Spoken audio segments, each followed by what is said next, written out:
This architectural wonder was built in 1952 by Italian artisans. The colossal structure still stands to date, enriched with unfamiliar history. The construction, funded by the Italian government, is the final resting place for over 600 Italian soldiers who were captives of the British Army. They were taken prisoners of war by the British government.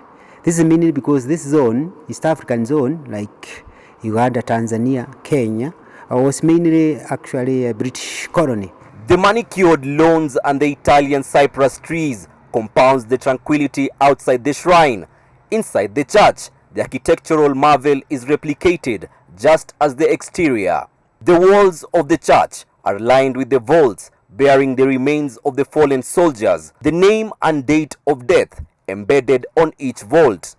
And mostly they are the remains, the mortal remains that existed at that time, bones, part of human anatomy. You know, some of them they died, they were shot in the air, some were in the Air Force, others were in the seas, so very few remains existed, but their names exist. In front of the rows of wooden pews next to the altar is a marble tomb, that of Prince Amadeo Savoia Aosta, who was the commander-in-chief of the Italian forces in East Africa. He died in 1942.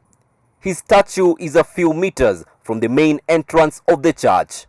There is a statue standing few meters from the main door facing the altar.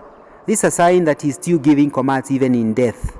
And he's holding his command sword, talking to his fellow soldiers. Mass here is held once a year, and like other Catholic churches, Italian families, friends and government officials, including the Italian embassy, travel to Nyeri to pay homage to their country's fallen soldiers. The Mass is conducted in Italian. All the Italians who visit Kenya like tourists, they know about this facility.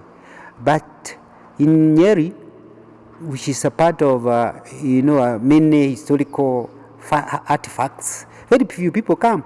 In recent years, however, some of the families have been repatriating the remains of their relatives for burial in their home country.